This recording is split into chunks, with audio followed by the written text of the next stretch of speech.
Hey, I know you don't smoke weed. I know this. But I'm gonna get you high today. Cause it's Friday, you ain't got no job, and you ain't got shit to do. Yo, it's your boy Big F, aka the Double Vodka Don, here with my co-host, Young Wayne Jetski. Skirt. That was a late skirt. Sorry. Yeah, I was waiting for give me a little something. The real MVP of the podcast, producer Colin Cooper on the ones and twos. We are 808s and Smoke Breaks. We're back. We are back. A lot to unpack. A lot. A lot to go over with one gentleman. Mainly Tekashi 6ix9ine, right? Tekashi 6ix9ine is on the witness stand. He's chirping, chirp. He's singing like a bird. Fucking bird. Singing like a fucking bird. He's telling everybody. He's out here just pointing you. He's out here like Oprah, fucking, I'm snitching on you. I'm snitching on you. I'm snitching on you. You get 10 years. You get 10 years. You get 5. 15 for you. 20. He's going crazy. I mean, I was talking to a few people about it earlier today. The thing about, like, being an informant is when it's easy to flip when someone starts throwing 40 years at you, life in prison at you, and you have everything to lose, and all these guys really have nothing to lose. That's one thing. But I think there's nothing that can mentally prepare you for having to actually get on that stand. And you have to, like, point these, like, I'm writing a blog about it right now. There's no hiding it. There's no, like, bullshitting around it. The court is so detailed and blatant.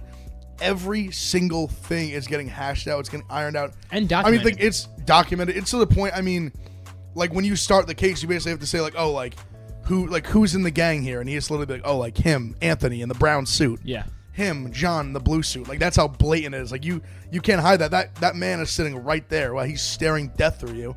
And then we're going over to fucking old-ass men, old-ass crusty white dudes. We're out here breaking down all the lyrics word for word, bar for bar of Gummo. And asking him exactly what the lyrics mean in relation to, like, whose gun is whose in the song. And they're having a look at the video and the guns in the video. He's pointing out exactly whose gun is whose. They're basically making him, like, detail the exact use of the N-word in different situations, because the N-word's kind of like fuck, or you can use it in so many different terms, and like, what do you mean when you use it here? They literally transitioned it. He was like, use the N-word as people. Yeah, exactly. They literally had to, like, but it's crazy. It's that detailed and that documented that you have to literally, like, he has to make that clear, like, what does this word mean in this reference? And he's like, people. It was interesting how, like, last week we heard rumblings of what he was going to take the stand. And, well, we knew he was going to take a stand, but what exactly he was going to talk about. And there was excerpts of a court document detailing what he was apparently supposed to talk about. But there's this, like, Twitter account right now. It's called Inner City Press, at Inner City Press.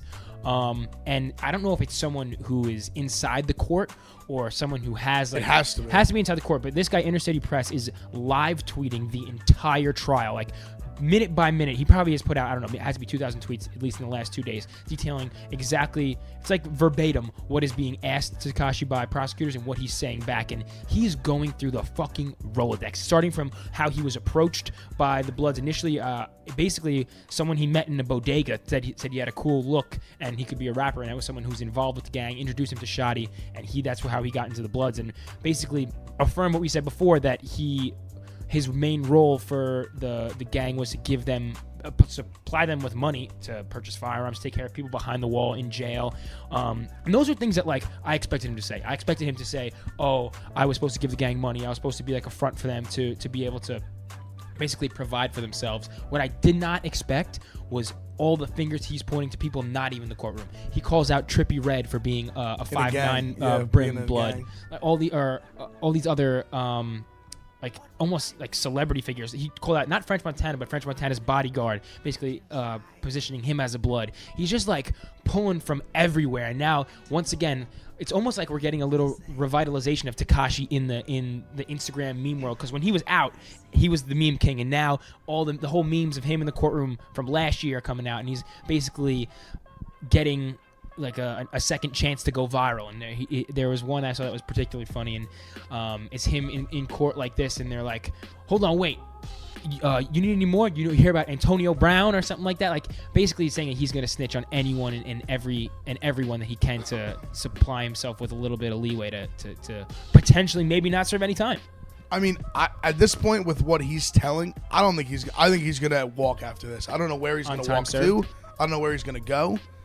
But I don't think he's going to be doing more jail time when this trial is over. I could see it. I don't know, like, what the fuck else he could give them. I mean, is the trial supposed to go for another week? He's going to give them. He's going to continuously give them more and more detail on like, on just like actual like crimes that happened, like the actual like or murders or shootings, robberies, all things like that. He's going to give all details on those kind of things. It's so crazy, even to see like him going as far back as saying like just giving them like how you get initiated in the gang, how you get jumped in the gang. He said you have to stab. He was talking about you have to cut someone in the face, but he didn't have to do that because of like who he was and like what he was doing. But I mean, it's crazy just the way they like hearing the beginning of the story that they basically like manufactured him. Yeah, and it worked like better than they probably could have ever imagined. 100%. And Shotty was like basically the person who kind of told him, if you have beef, we're going to settle it with the gang, so no one kind of presses you. They detail how when he and Trippie Redd had beef, they followed Trippie Redd when he was in Brooklyn for a video shoot for like an hour and a half. Dude, they pulled up on him, beat the shit out of him. Like, I mean, he literally detailed they were going to pull up on him in Times Square. Yeah. With guns, everything, and he quotes that he says to them when it was going on, like, yo, like, I'm like famous now. I have rainbow hair, tattoos all over my face. I can't just pull up to Times Square and with a fucking loaded gun. And they still did it. Like, they pulled up, like, in the car, guns loaded, cocked, ready to go. And like saw him, there was too much police and all that shit, so they dipped out. They didn't do it. But just hearing all, like, imagine like they like were literally just about to murder Trippie Redd in the middle of Times Square. That's bananas. This is how you know, like, he was with some real deal fucking savages. It's just that he wasn't. Yeah, and that's obviously that's what it's more like. See, the thing with him, it's like he grew up like in the hood, but he was not he was not like a gangbanger by trade. That wasn't what he did growing up.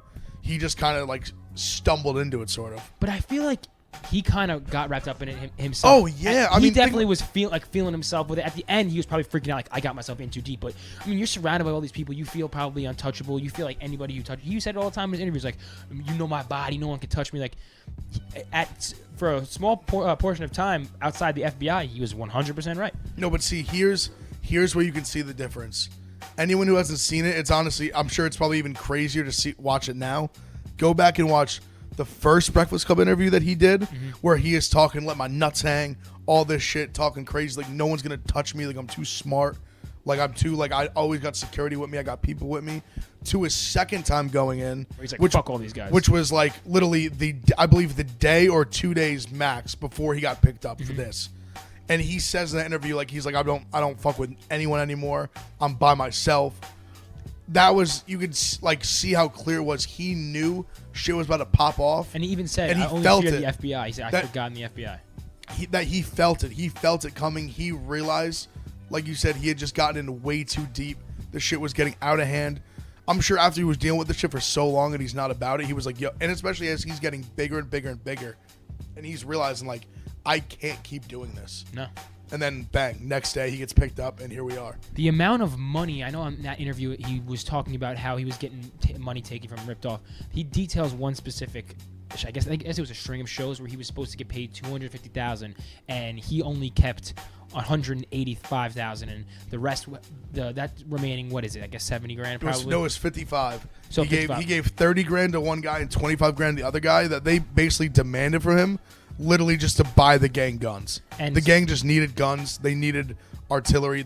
And he was basically demanded, like, give us $30,000 for one guy, $25,000 the other guy. Yeah, Shotty said, feed the wolves. Yeah, literally, he's got to feed the wolves. Everyone's got to eat. Like, we gotta stay hungry. We gotta keep it going. We gotta keep shit going. We gotta stay protected. I couldn't imagine that. You hear enough about rappers getting into shitty deals and getting ripped off by like dirty managers, but you're getting money ripped off, and you're an accessory to felonies. I mean, at the end of the day, like, you see 6ix9ine, he's not this gangbanging kid. You kind of understand where, not where he's coming from, but you understand why he did what he did. He's like, I fuck these guys, they took money from me. Like, I'm not really bad. They only just want me as a source of income, and now I'm going to flip.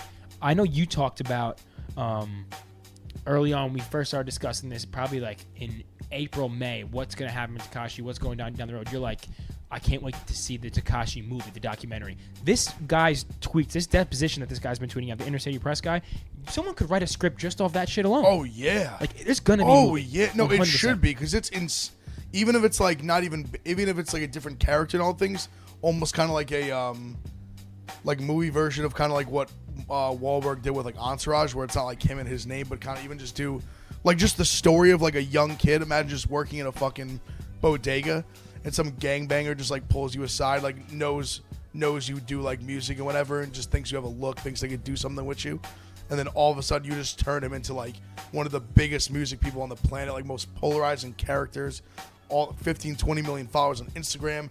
Everything he does is going on World Star. Everything he does is getting millions of views. Everyone has he has America's eyes just all on him at all times. Anytime he makes a move, anything, you're seeing what he's doing. And just to create that from like literally, like you said, just a bodega, just a kid in a bodega, and turn him into this massive superstar, and then just drag him down. Like, it's going to be crazy to fill in that gap of like what happens from now to when he's like 30. But I mean, you can make a story alone. He's gonna have a fucking podcast of literally like Henry Hill. Like basically, like you could literally basically tell the Tekashi 6ix9ine story like Henry Hill style. Like basically just stop the story when he has to like go to court and actually like testify against him. I wonder, like, we talked about the whole witness protection program shit. We talked about if he's gonna like go out and keep making music. I would assume now, after seeing also the how like legitimately like I guess you would say deliberate his pointing out of people in the gang. Like, he's not sidestepping anything. He's like pointing out exactly who's doing what, who's who. Like, there's no shot. I feel like, I mean, I just joked around saying he has a podcast. He's got to go, I feel like, into witness protection now because he's gonna get shot. Like, there's no way he could ever be fucking safe in every. There's no way. We also joked about him coming out and rapping again. But you see, literally every rapper is coming out like, fuck that guy. Meek Mill is saying this guy's a snitch. Is why you don't get involved in gangs. I'm changing my stance officially to he's gonna be in witness protection. He has to be. Yeah, I think I mean, he has to literally go to Wyoming, Idaho, somewhere out there, because he can't just like get a mansion in Jersey and be straight. He can't just go get a crib like in Connecticut somewhere. He's got to go. Do you think he has any money left? He's got to have something. He's paying for lawyers. He has to be paying for lawyers. He has to have a good lawyer to get this plea. Oh no, I bet his lawyer's got to cost $1 million. But I mean, he's got a lot of money. I don't think he's got like I don't think he's just sitting on like $20 million. He only was really popping for like a year or two. He had 1.7. His entire bank account, apparently, when he was taken into authorities, when they said that they wanted him to post bail and not be in jail, was 1.7 million. That's what he had in his entire bank account, and they froze his assets. Yeah, he's probably broke now then. Yeah, so then so then, I mean, he's probably broke then. So I mean, but I mean, they will. So yeah, I would say with that being said, he has to be in witness protection for one, for safety, and two, how else is he going to make money? My thing is, it's because you get paid from witness protection. He's not going to get features anymore from any rappers. He's not going to get on the radio anymore. He's not going to get. He's not going to get any radio play. A rule where he can't be on the internet. I don't think he's going to be able to do social media. I think the only I guess he could make music in theory, but I think he has enough of a following that he still could like make a good amount of money just off streaming. Like if he just kind of starts over and is able to like flood that music out to those people who would still listen to him, I guess. But I mean, I just don't there's so much gray area right now about because then it's like if he has no social media, like how's he going to promote it? Yeah. And like these kind of things, like how's he going to make the music? Like how's the situation going to work with having like a studio at his place, or even having like the resources to like make this happen?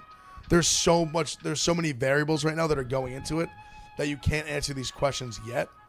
My question is, I guess, I don't know if you know this, how long is this trial going to take? I've read about anywhere within the next 2 weeks, it should come, like the actual court, deliberation should come to an end. So I guess we'll find out exactly what's going to happen. But like we said last week, I don't know if you know, like if we get to find out afterwards, like if they're going to say, oh, he's in witness protection now. Like I don't know if they announce that. I don't know if they're going to just lie and say he's in jail and then whisk him off somewhere. So I guess we'll find out. I hope he doesn't I'm kind of pissed about the whole French Montana thing. Him talking about French Montana's bodyguard. I hope he doesn't get implicated, or French doesn't get implicated into anything, because that's my fucking boy. No, French is my guy. Love French. Like we talked about before the podcast, I've literally been listening to him since he was handing out Cocaine City CDs with literally discs, CDs. Yeah. Him, fucking the real Max B. I know there's like a kind of like a Barstool inside joke about like Max B, whatever. Shut up, Max B. I'm talking the real Max B, the boss Don Bigavel. Put some fucking respect on his name. Yeah, he's in there. He's in there because he's been in jail for every year because he did not snitch. Life, yeah. They're saying he's going to get out in the next year or two. I've heard. Really? I've heard. Isn't he doing like 70 years or something like that? I've heard he was gonna potentially get out in the next like couple of years. I don't know. Free Max B if he is. Free Max B till he free. That's my guy. So if French goes away somehow from this, I'm gonna be tight. Like I've always said I love the Tekashi antics. I can't support snitching, and I also can't support gangbang and murderers. But at the same token, like if you're just pointing fingers now at everybody, and French goes away, what's next? Fucking I don't know. If Lil Uzi somehow gets implicated in this, I might have to retire from rap commentary forever. I mean, I think where we're at right now, I don't think anyone's safe. No. I mean, I think I could definitely see realistically Casanova maybe getting implicated. Well, yeah, in some for way. sure. But I mean, I just think, well, these feds, when they finesse someone like this, which it seems like they really finesse the shit out of him, like they really just scared him into snitching all this stuff. Mm-hmm. But once they get you, they're gonna squeeze every possible thing they can out of him. So I'm not shocked that he's like, I didn't think he was gonna be like pointing out all these names like Trippie Redd, French Montana's bodyguard, all these like random people who really like. I mean, the Trippie Redd thing, I guess like he has a like. He's not gonna have. He didn't do anything to anything, lose, but he had a lot to do with just like obviously them literally talking about going to fucking kill this guy in the middle of Times Square, like a famous rapper. He was a source of beef.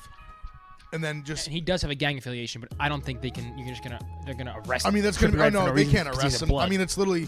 I mean, because think about Trippie's lawyer. I'd be like, oh, so we're just taking this fucking scumbag, murder, like I don't whatever his charge is gonna be, like murderer, robber, gang member, whatever. Like you're gonna take this guy's word as like law. Yeah. Like that'll never hold in court. Mm-hmm. But I mean, just like I said, I'm not shocked that he's throwing all these guys in just because the circumstances. But it's wild to just see it unfold before your eyes. What my biggest thing is, America is owed this. This needs to be on TV. Why the fuck is this trial, not on TV? This is our O.J. Simpson. That's what I'm saying. Yo, it could be kind of. This should be on TV. Do you know how electric it would be to like have to see all the facial expressions and in the face courthouse? tattoos of him just pointing with the face tats of him just on the fucking stand, like that visual of him legit on the stand. I think. Well, I think because it's a Fed case, it can't be. No, it can't be documented. No, OJ definitely wasn't a Fed case, right? Well, I mean, it wasn't a federal homicide. But it wasn't the FBI where it wasn't. Well, OJ versus. It wasn't like some racketeering like organized crime case. Yeah. Well, and it's also not in a place where he had no fear of like witness protection. It was just he's gonna be in jail or he's not. Yeah. Where Tekashi, like, his family's like scared for their lives, which I don't blame him. Yeah, me either. Because that's what those people are gonna do. Like, if they can't get to him, I don't know if he's got brothers, sisters. Like, they're gonna kill somebody. They're gonna fuck with somebody. They're gonna hurt somebody. They're gonna extort somebody close to him. And I don't know if he's gonna have control over that. I don't know if he's gonna be able to. I would have to imagine he's gonna be able to take his family with him. However, like many family members that extends to, I don't know. I'd imagine just like his mom and like if he has siblings or whatever. But the whole thing is just so like crazy to see it unravel. America like deserves this. America deserves to have this. They do deserve this to be televised, but like I want to see old crusty white dudes breaking down Gummo. I want them to be explained what the N-word mean. I want them to be explained by Tekashi 6ix9ine. All these references, what he meant, were there real guns in this video, like all this shit. I want to like see it. Yeah. Because it makes it so real. And I swear to God, this could have been. Do you know how many people would have bought this on pay-per-view? I get you can't have it on cable. They fucked up, man. They should have put this shit behind the fucking paywall and televised it. Dude, this would have been a pay-per-view monster. I would have paid $50 to watch this. I'll pay $100 for the whole thing. Yeah. I'll drop a bean on it. Are you kidding me? I'd rather watch this than watch McGregor fight. I love McGregor. This is basically a judicial McGregor fight. It like and it goes on for 2 weeks. Yeah. And like you just will not get television like this for the next decade. Well, what a missed opportunity. And also, like, we're not going to get this back because, like we said, we're kind of coming to the conclusion that we think he's going to disappear for a little bit. So he has to. There's no way. Like, the more, like, I was talking about with Robbie before. I've gotten Robbie, shout out Bob Fox. I've gotten him really, like, interested in the case, even though he's not, like, a big rap guy. And it was more the thing, like, gun to your head. Do you think, like, if he's not witness protection, does he get shot? Yes. Yes. Has to. Yeah. Has to. I'm not going to say no. Like, if you said gun to my head what I honestly think, I would definitely not say no. I would say yes. But I think he's going to be a witness protection. I think he literally has to at this point. I'm super intrigued by the story, but I'm also saddened that I think this is going to be the end of Tekashi news, the Tekashi memes. Like, they're going to fade out once the news is done. So this at least is going out with a bang. I mean, going out with the biggest bang. The Boom. biggest bang. Check it. Boom. And Boom. he's done forever. Like his Breakfast Club interview. So I guess we'll keep you guys updated. Next week will probably, I guess, will be the last time that it's. I don't know when the sentencing is going to come out next week or exactly what time, but next week should be, I guess, our last update of it, because after that, he'll be, I guess, somewhere in Idaho. But I guess keep in touch with what's going on. If you want to follow, once again, the Twitter account is Inner City Press, the guy who's live tweeting everything out. Give him a follow. Check out what he's doing. It's kind of hard to follow a little bit. It's different threads. He's like replying to different tweets because they're going back and re-asking him things about different questions. So it's a little tough to follow, but just give his Twitter a follow and try to see if you can decipher anything that's going down. Moving on from this, though, obviously we're not trying to do a fucking Tekashi episode. Someone who's also inflammatory and meme-worthy, but is not snitching on people, is Lil Pump. And Lil Pump was in the news or in the rap media this week, aka on Academics page, because he hired a prostitute to come to his house. She gave him the finest of top, Sloopy Toopy. and then she told him that he would need to pay her. And, he decided he wasn't going to pay for the top. There's some audio. I don't know if Colin wants to splice it in here, but we have some audio of it. And basically, he's just celebrating the fact that he kicked this girl out without having to pay her for her fellatio. Well, see, at the beginning, he made it seem like she came over, and then she asked for money. Oh, so you think he... I thought the way he worded it, like, it was like... See, I don't know. That's the gray area. Did he call a hooker? Was she just like a girl on Instagram? Yeah, or was she just like an where it Insta girl came that he up- pulled up? Where she pulled up, then she said money, and he said, ha, bet. Got the top. Then was like, yo, let's go smoke a blunt. Boom. Then was like, yo, boom, you gotta bounce. Boom, boom, boom, boom. You gotta bounce. Is this okay in either circumstance? So we've previously stated that we support sex workers. We support private snap girls. We support prostitution. We support... Well, I don't partake in prostitution, but if a girl's got to go get her money, throwing the pussy around for a little money, I support her. It's her body. Yeah, we It's her body. support porn stars. If this is the first scenario that I say where he called a hooker and agreed upon paying for sex and then declined it and kicked her out, is that okay? Also, is it okay if she didn't tell him until she was already performing the sex or had already performed the oral sex that he needed to pay? Is either one okay for him to deny her compensation? See, this is what I'm going to say. With it being illegal, the sex game's a dirty game. It is a dirty game. It's a dirty game. So, I mean, I'm going to say I'm not going to get mad on either side. I think if it wasn't like made clear beforehand that he should pay, and then she tried to finesse the money, and then he threw the finesse back and was like, bet, just suck me and then get out of my house. I'm not going to give you any money even though I have lots of money. Yeah. I think they both made a move. I think one made an alpha move and then one basically just flex harder. I think that if you're the girl in this situation, If I was her, I would steal some shit. Yeah, but you have no ground to stand on. Like, if you've already sucked his dick, if that's Exactly. the case, if you already sucked his dick and then you're asking for money, like, you're not going to get paid. Like, he already got his nut. He already, did what he had to do. There's no way he's going to throw you any bread.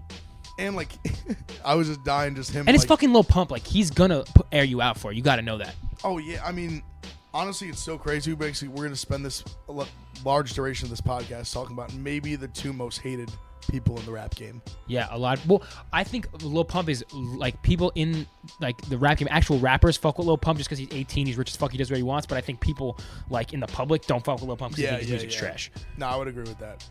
He's just, people hate to see a dude like that. Yeah. Super young, super rich, super ignorant, and just acts like an asshole. People hate that shit.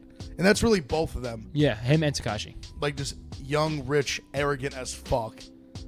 But, I mean, it's pretty funny. Pretty fucking funny. So, at the end of the day, though, isn't all, like, sexual transactions with a girl ends up in some form you're paying for it? Like, you take a girl out to dinner. You're paying for sex in one way or another. So, like, is it so far off to think that Lil Pump should have paid this woman? Like, I think the amount we spend on, like, taking a girl out for drinks and dinner, and then you're presumably, hopefully having sex with her, maybe that's whatever, $100-$150, is probably the same hit to our bank account, or less, or more of a hit to our bank account than this girl asking him for $500 for a BJ. Like, I probably have like $1,000 maybe in my checking account right now. He has a couple million. I'm sure he could dish out a little bread for her. No, he could. I think the problem is with that. People always say that, and I mean, in theory, yes, but there's just a stipulation, just like a weird energy aura around the actual act of legitimately paying for sex. Have you paid for sex? No. Rub and tugs, that doesn't count though. I don't know. Colin, do rub and tugs count as sex? Is paying for sex? It's different. No. It's different. It's different. If you're paying for sex, you're paying for sex. You're paying for a rub and a little hand job. It's different. Rub and tug. So hand job, because you know how people say blow jobs are considered sex, it's oral sex.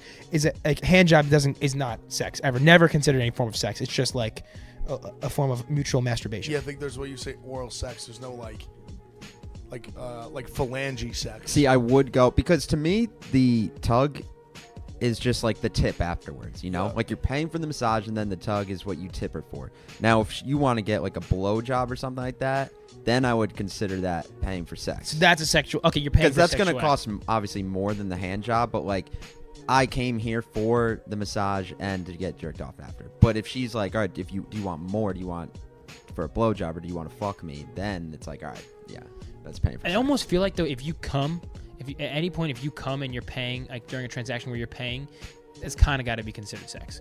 Like, if you get like a back rub and you're like just get off back rubs, I think technically you're paying for a sexual experience there.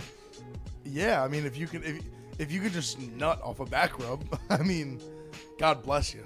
That'd be fucking. I mean, actually, no, that would be terrible, because then you just have nut draws. Well, think about it. Have you ever seen the movie The Internship? It's like a newer, not that new, but like a newer Vince Vaughn and Owen Wilson. Oh, and they're movie. at Google. And they go to the strip club, and the one kid they're with, they're all with these like nerdy, like loser, like haven't done anything in their life kids, and they bring this Asian kid there, and he just keeps getting lap dances, and every time he gets a lap dance, he just nuts in his pants. So they keep showing these clips of him in the bathroom, and he's just sitting there with his dick in his pants, just like over the drying machine, and he's just like drying his pants off, and just like 4 times. I've never had an experience like that. I did in ninth grade. I hope not. Well, in ninth grade, I've had like one wet dream, I think, in my life that I really remember. But in ninth grade, I think I may have gotten like 250 hand jobs. Because the girl I was with at the time didn't want to like have sex. We were young as fuck. I mean, I still lost my virginity pretty young, but like she didn't want to have sex, and we would just hang out in her basement. And she would jerk me off. A lot of times, it wasn't an OTPHA, but she would like not take my full dick out, and she would just jerk me off like inside my shorts like this, and then we'd just be in your basement, and I would just like, she'd stroke me for like 3 seconds, and I just nut in my fucking pants. And one time her dad had to. Usually we would like catch it in time where like it would be like we have enough time where we would do it, and then we'd wipe it up and put a little water on it, and then we'd dry and it would be okay. But one time I remember she was like jerking me underneath my pants, and then I fucking blasted all over my khaki shorts, and then her dad was driving me home, and he was supposed to drive me home at 4:30, and it was like 4:24, and I was like, just do it quick, just give me a little tuggy. And she tugged me in my pants, and her dad drove me home, and I was in the front seat of his work truck, and I just had a fucking splooge stain the size of a baseball in my pants, and I was just like holding it the whole time. I was like, hope he doesn't see. And I got home, he didn't say anything. I mean, regardless, I don't think he'd be like, did my daughter just jerk you off underneath your pants? I was gonna say, like, what's he do? It'd be like, where'd that come from? But like my dick. That's the closest I ever came to that experience where you have some nut pants. I've never had a wet dream. Really? No, I don't believe so. Mantis has them like every day. Yeah, it's weird. I mean, that's weird. He's a grown man. Yeah. But I mean, I don't. Even as a child, I cannot recall having one. You're not missing out on much. They're cool, but then you wake up and you're like, fuck.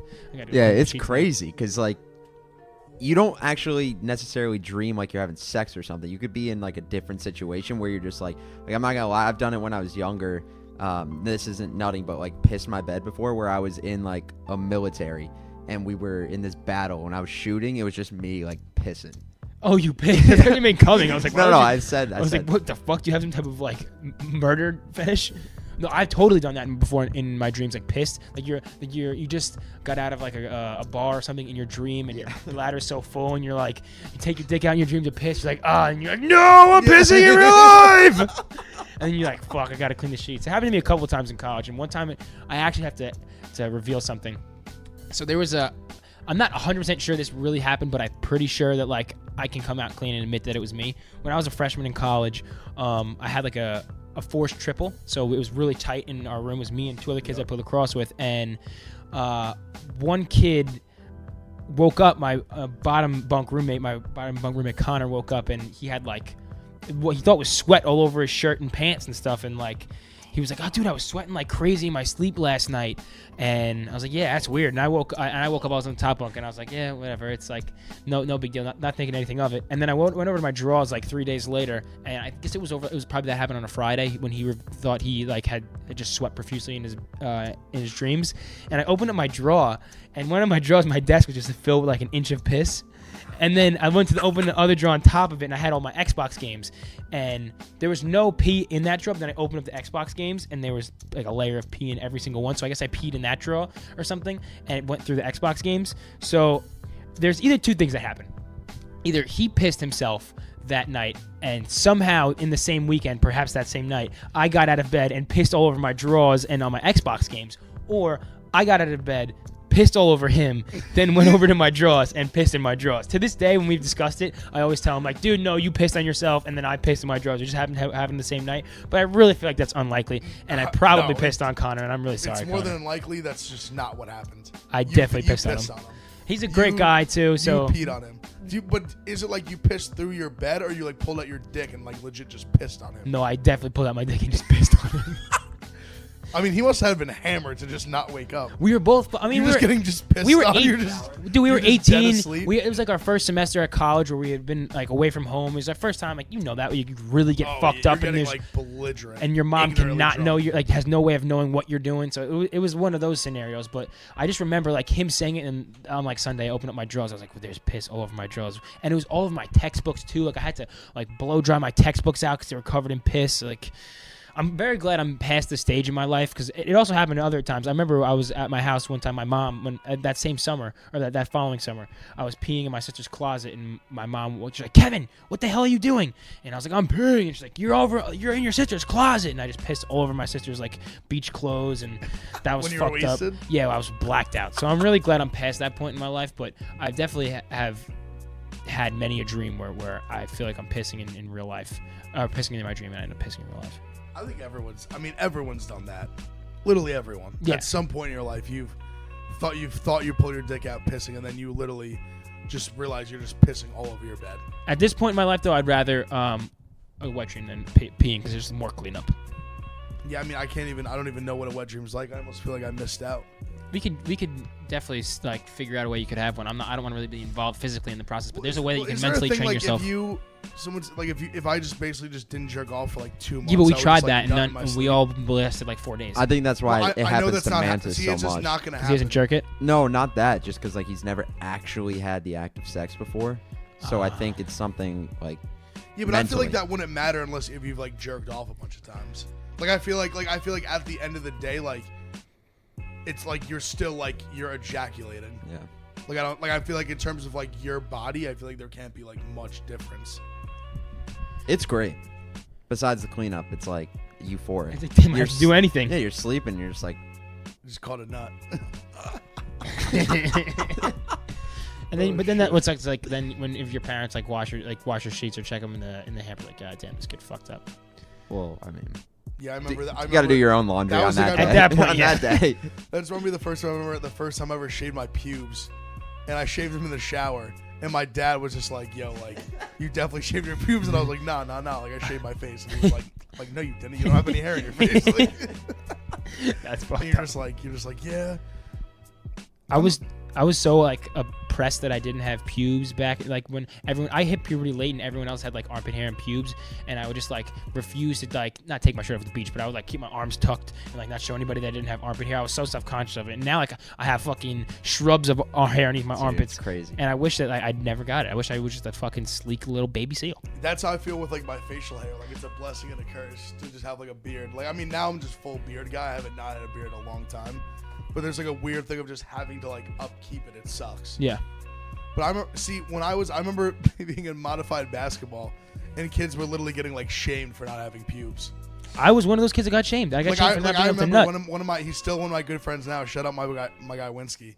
Fucking, I remember we literally called him Baldy for like the rest of the season. Because he didn't have pubes? Yeah, and then because then you have the other kids in the team who it's like 7th grade's that weird time where there's like some kids who did as are growing like mustaches and shit, and some kids who don't have a stitch of hair on their body. That was me, dude. I didn't get pubes and like fucking armpit hair till like 9th grade. See, I was weird because at that time I was on the not hit puberty side, but I just was slightly like I had more hair than he did.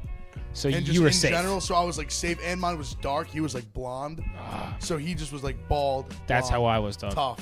Tough. It's very tough. But then it caught up to me. Then by like probably like sophomore, junior year, I could like legit like grow like not like facial hair like I have now, but I could like grow. I had facial hair, and then a lot of kids didn't have it.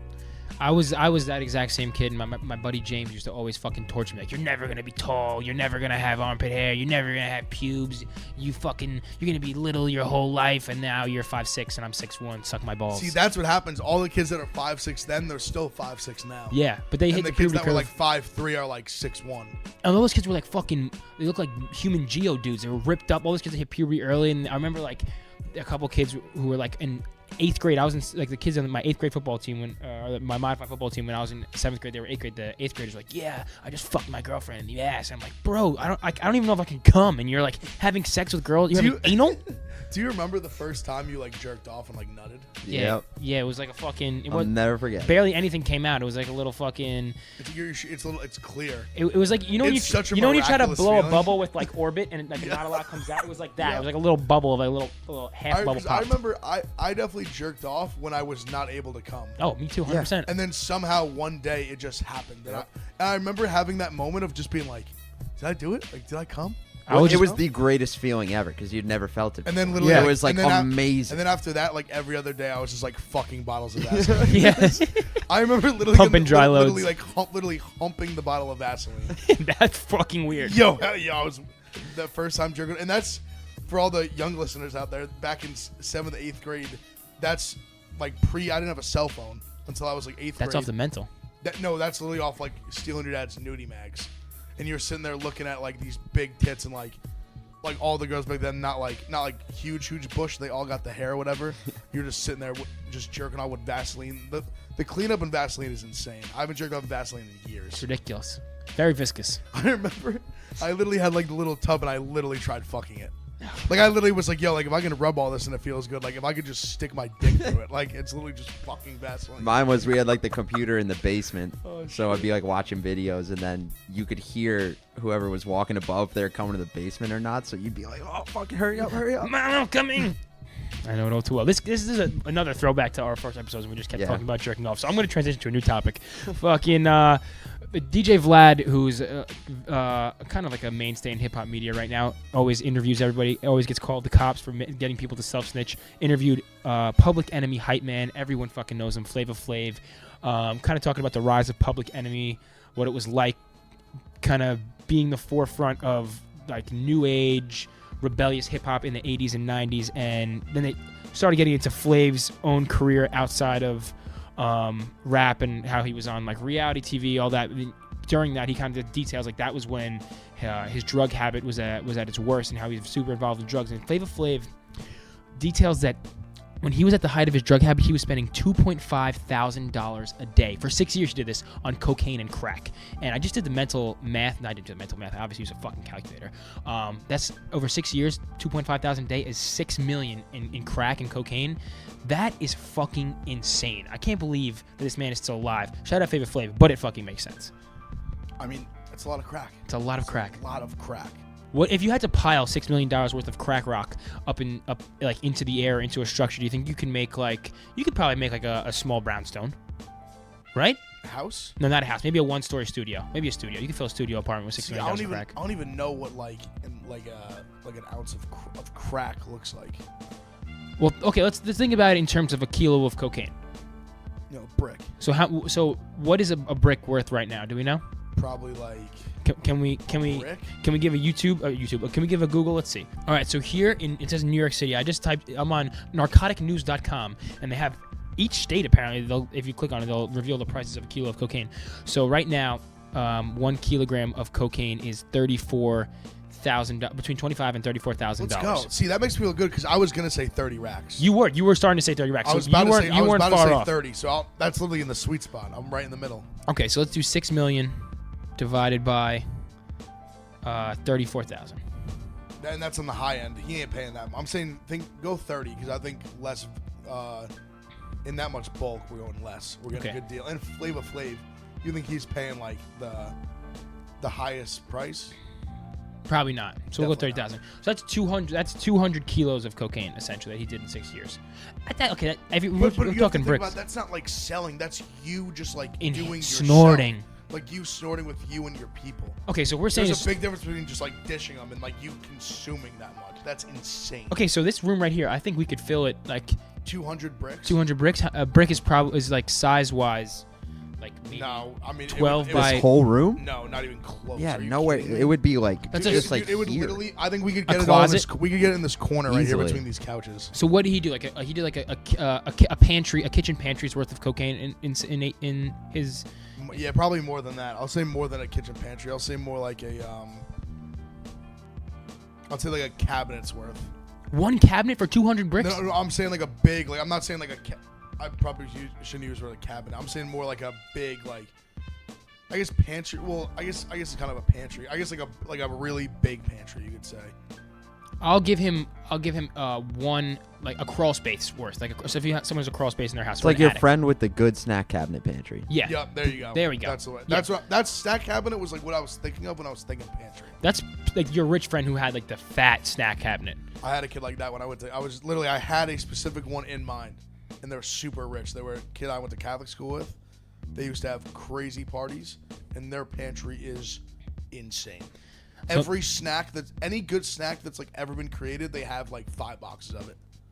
But you always needed that friend, and I feel bad because I feel like that friend didn't always get like the best treatment from you because you just went to their house to raid the pantry. Pretty much for that reason. Like Yeah. literally stuff your pockets to go home with shit too. Yeah.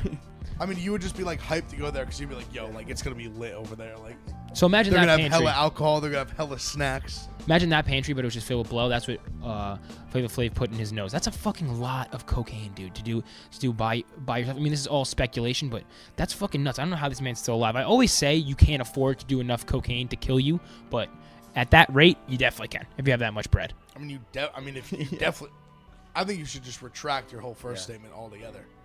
Well, how You surely can. I could do enough in a night to kill me, I'm sure. I would imagine, yeah.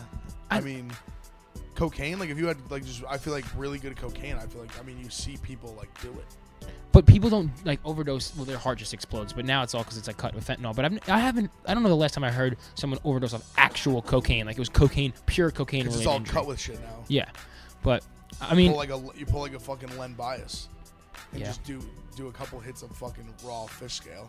I wanted to. You're just fucking your heart just flips over. I wanted to bring up this Flava Flav story because you talked a little bit about being a hype man on when you came on Barstool Breakfast, and you kind of said like your goal, your ultimate like dream job would be to just be the hype man for like if I ever made it I big wanna in be rap. your hype man, Yeah, guy, that's what I'm saying. you'd be my hype man. But I would hope that if we got big and we blew up and you were my hype man, I'm just praying I want you to educate you on this because I don't want you to spend your hard-earned cash on a cocaine addiction. I think we need to find a safer alternative Well, for you to no, spend your money. I don't do cocaine, so I mean. I know, but I'm think- saying it could happen. I bet Favorite Flav did until he got the bands. Yeah, but I feel like it's for me because there was a point in my life when I had done it in college, and now I don't do it anymore at all. That's good. I've been doing cocaine in a long time.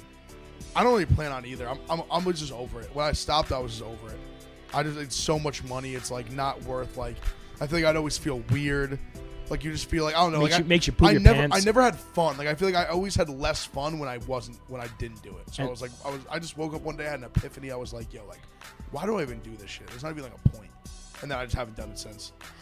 I think that cocaine gives you probably like the worst hangover of all time. So anybody who's out there, don't do cocaine. Stay away from it. And Flava Flav, we're glad that you're back on track. But I just wanted to bring up that story, like to make sure that when me and Ev are rich, that he doesn't become fall to one of the pitfalls of hype men and shit. Yeah, it's tough. I mean, it's a tough life. Flava Flav's a trailblazer. I'm looking to grab that torch and carry it into the next generation. You gotta get started somewhere. It makes sense for his like VH1 string though when he was on like the Surreal World or was that what it's called or Surreal Life? Oh, no, that he show? was. I think it was called the Surreal Life. What was his like dating show? Flavor called? of Love. He had Flavor Flavor of of Love, Love. that's what Before Flavor that, of he was Love. on another show, like the show that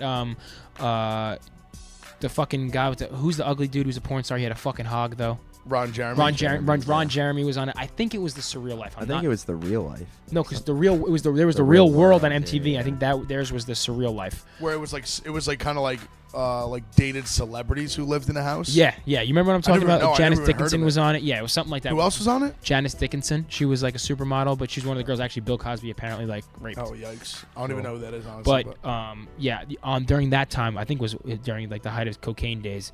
So it makes sense now. Well, in the interview that he just did recently, where he revealed this on Vlad TV, he looks like he's putting on a little bit of weight.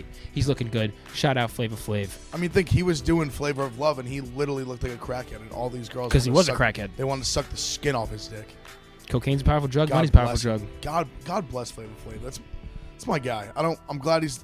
Well, I mean, I hope he's not doing $2,500 worth of cocaine a day anymore. That gave us one of the greatest fights too between New York and what was her name, Pumpkin or whatever. Remember when New York spit on her? Oh, and that kid yeah. was like, "Bitch, I'll kill you." Dude, people don't talk about New York enough. Not the city, the girl. I loved that show. She was I awesome. love New York. I love Flava Flav, and then I love New York too. She was a fucking. We need to get her in this office, bro. She was a viral fucking sensation. She's Yep. someone that I wish came around 10 years later, like in the Instagram era, because she would have just persisted on through time. Because now she probably doesn't really know how to work Instagram that well. But if she was doing all her antics that she was doing on screen, but just had her own brand and just had a YouTube fucking channel or something like that, she'd be rich as fuck. She'd be like this Tana Mojo girl or whatever. She would have popped the fuck off on Twitter, Instagram, everything. Imagine, like you said, like that fight. Imagine if that fight happened like tonight.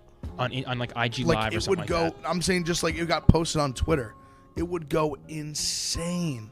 It would do insane numbers. Like that kind of shit is what people, especially nowadays, just love, eat it up.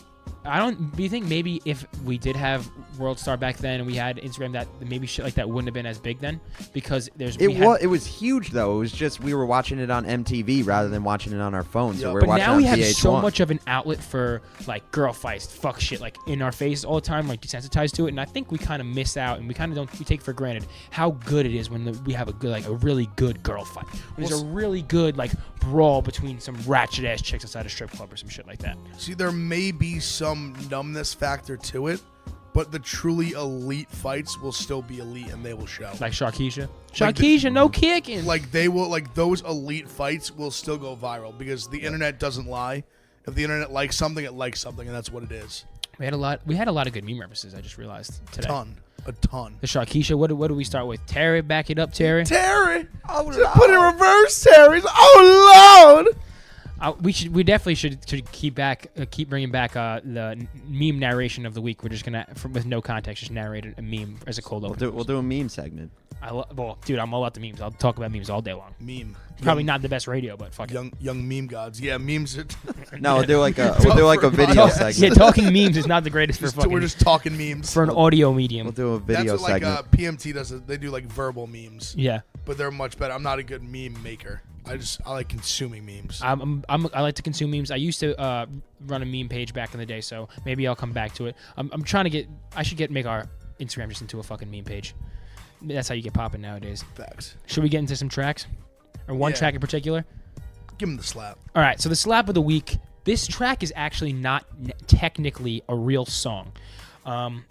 It's called Post Malone. The name of the track is Post Malone. It's by Lil Pump featuring Chris Brown and Tyga. If you go on Lil Pump's like Spotify, and if you go on his like Apple Music or any stream service, it's not going to be on there, but it's on YouTube. If you YouTube Lil Pump featuring Chris Brown and Tyga, Post Malone, the track will come up. It's a song that was created from 3 different songs. So a verse from a Lil Pump song, and then 2 verses from individual Chris Brown and Tyga songs were spliced together on the same beat to make this like fake mashup that's fire. All together, like this mashup is better than any of the 3 individual songs it was comprised of, but it's a fucking slap. It's super catchy. The hook is super dope. Lil Pump saying he's got 6 chains on like Post Malone.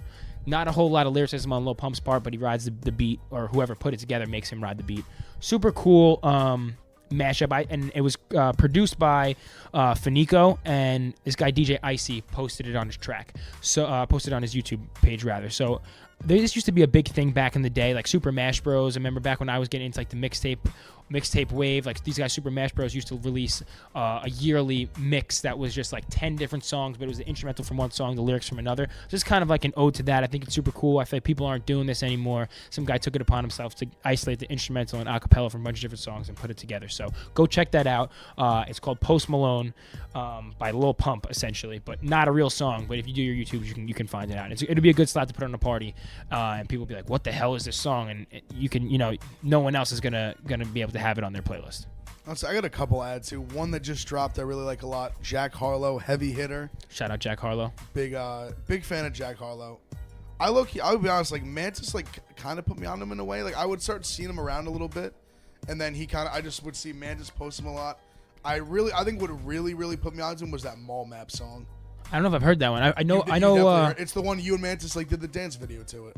Oh, that was Like Mall if Map? you see me out with 30, then I'm Oh, shit. Shots, a lot of Glocks on, like a Mall Map. Well, that's someone else's song with a feature by Jack Harlow. So that's why. Well, it's not. Yeah, it's not his song. Yeah, Jack Harlow's super But dope. his verse on it is insane. His song Sundown really put me on to him. I remember seeing him a couple years ago, and he had like he's changed his look up a little bit. He's signed to Atlantic now through DJ Drama. He's on Generation now, but he's got like a weird like buzz cut on the sides and curly hair hanging forward. He used to just have like a Jufro. But shout out to Jack Harlow, white boy holding it down for Louisville. He's dope as fuck. Yeah, him, who I don't want to know if he might be on at some point in time, maybe. Potentially, not like nothing confirmed, nothing. So he might be on at some point. Maybe.